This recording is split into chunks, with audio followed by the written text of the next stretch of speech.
गंवार सास। ममता ने अपने बेटे को पढ़ा लिखाकर बड़ा आदमी बनाया। अब वो शहर में अपने परिवार के साथ रहता है।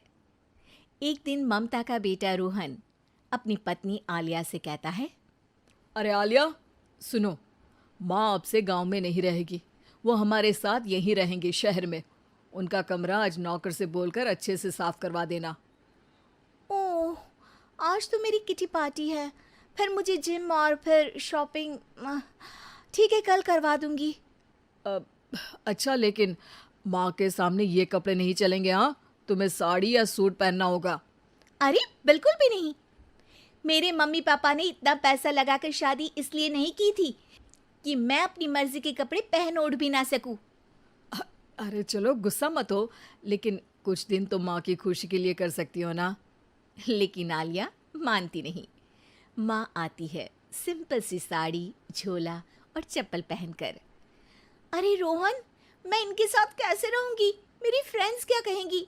ये तो पूरी गंवार लग रही है। आलिया, माँ गांव में रहती थी इसलिए ऐसी हैं। तुम आज ही माँ के साथ जाकर उनकी पसंद की शॉपिंग करवा देना। इनके साथ घर के अंदर रहना मुश्किल है, बाहर तो मैं कभी भी ना जाऊं। रोहन को आलिया पर गुस्सा आ जाता है। माँ, ओ माँ। हाँ बेटा। वो माँ को ले जाने के लिए उनका हाथ पकड़ता है कि अरे माँ, तेरे हाथ अभी तक इतने कड़े हैं, तूने इसका कोई इलाज नहीं किया? अरे बेटा, इसका कोई इलाज नहीं।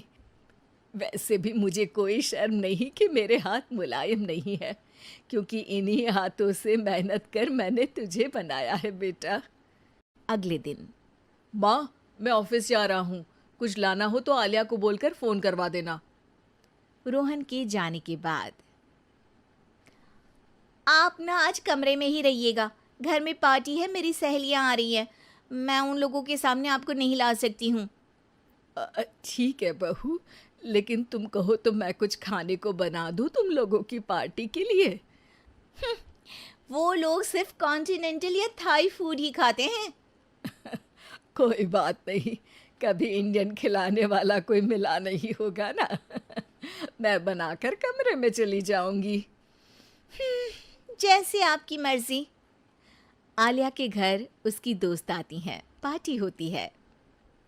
अरे वाह आलिया, ये क्या है खाने में? बड़ा ही स्वादिष्ट है यार, इसकी रेसिपी मुझे चाहिए। हाँ, और ये दाल, ओ माय गॉड, मैंने तो किसी 5 स्टार में भी ऐसी दाल नहीं खाई है यार। तू कुक को यहाँ बुलाना। अब आलिया घबरा जाती है। हाँ हाँ हाँ हाँ, क्यों नहीं। माँ जी ज़रा बाहर आइए। आलिया की सास सिंपल सी साड़ी और गांव के अंदाज में आती है। अरे बहू, क्या हुआ? खाना पसंद नहीं आया क्या? बहू? अरे ये गांव से दिखने वाली औरत तुम्हें बहू क्यों बोल रही है? कौन है ये? वो हमारी नई नौकरानी है। सास बहू की बात सुनकर बहुत दुखी हो जाती है। वो सर झुकाकर जा ही रही होती है कि एक सहेली बोल पड़ती है। अरे कहाँ जा रही हैं माँ जी? वो उठकर उनके पैर छूती है। जीती रहो बेटा। क्या है ना, आपकी शक्ल बिल्कुल मेरी माँ जैसी है।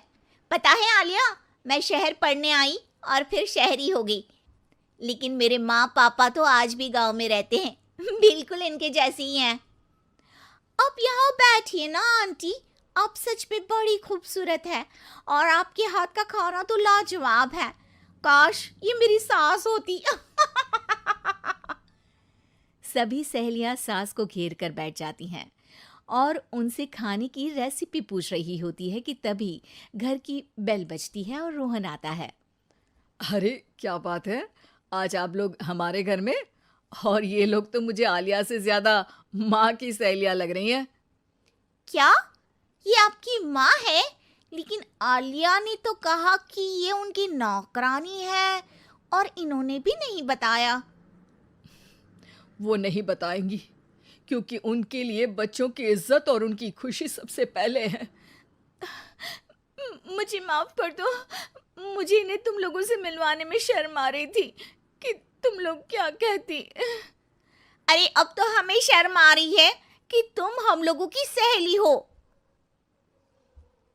हाँ, जो माँ जैसी सास को नौकरानी बोले वो हमारी सहेली नहीं हो सकती। ये बोलकर सभी वहां से जाने लगती है कि सास बोलती है, आलिया की तरफ से मैं तुम लोगों से माफ़ी मांगती हूँ। उसने जो कहा उसके लिए मैं उसे माफ़ करती हूँ। अब तुम लोग भी उसे माफ़ कर दो, क्योंकि अगर तुम लोगों ने उससे दोस्ती तोड़ी तो फिर मेरे हाथ का खाना कैसे खाओगी? नहीं नहीं आंटी, जरूर आएंगे, लेकिन अब आलिया की नहीं बल्कि आपकी सहेली बनकर।